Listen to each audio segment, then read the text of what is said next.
Hey, thanks for making it to Veterans Info Tap. Glad you made it today. Today I wanted to talk to you about some other news that I got from the VA's website here. And I'm curious to see, I didn't read the whole thing, kind of glanced it over, and now I'm going to read it with you. So I'm kind of curious what they're talking about here.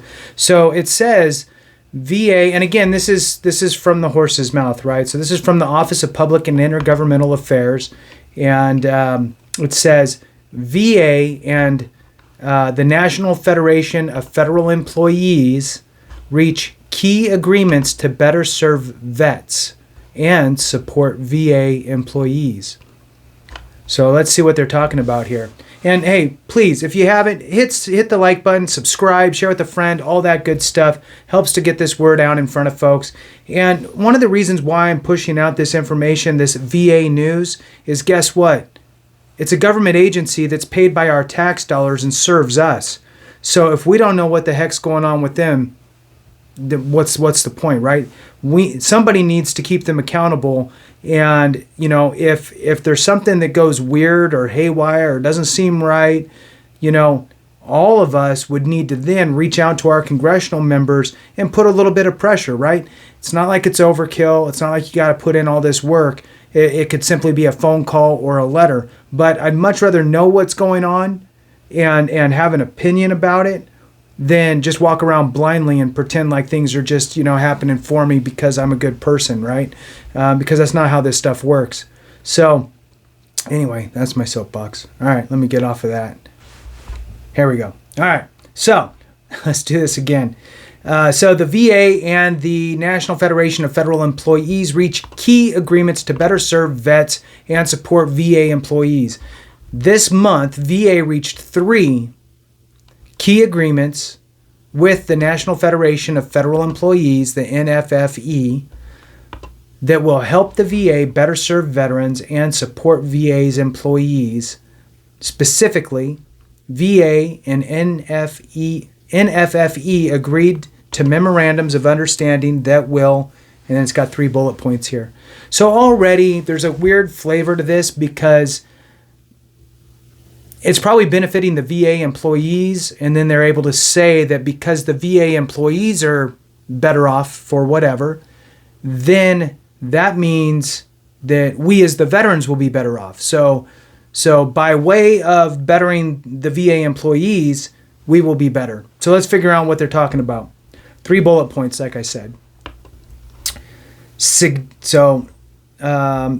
Remember, they agreed to memorandums of understanding that will significantly expedite the hiring process for the National Federation of Federal Employees Bargaining Unit employees, so union, which will help VA implement the PACT Act and deliver toxic exposure-related care and benefits to millions of veterans.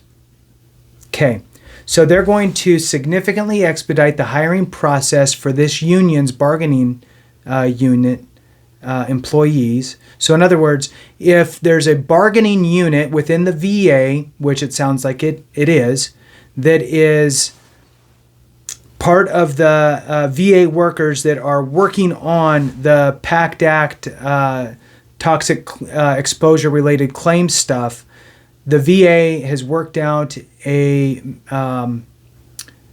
memorandum of understanding with that bargaining group to maybe shorten the requirements and speed up the process somehow. Maybe they had extra interviews, maybe they had extra hurdles to get over, and they were able to eliminate those for these specific PACT Act related positions is kind of what it sounds like.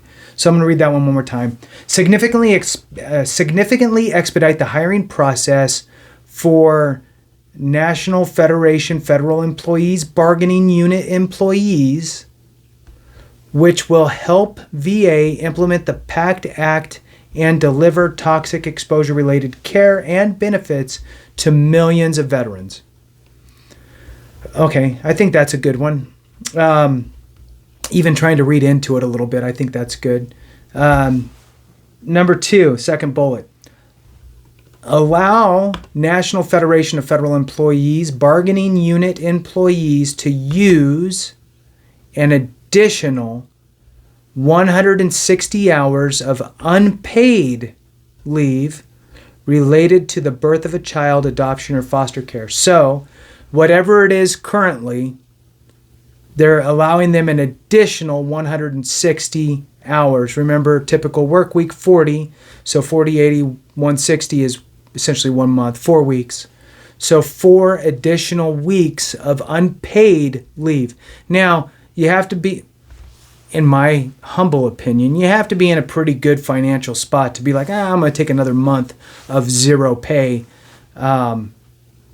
for the birth of my child and so forth. But it's there if somebody wants to use it, and again, that's going to be on top of whatever was already in place, which I don't know what the VA's negotiated stuff for that is, but there's probably something already because it does say additional. So an additional 1 month, really 4 weeks, which equates to 160 hours of unpaid leave related to the birth of a child, adoption, or foster care.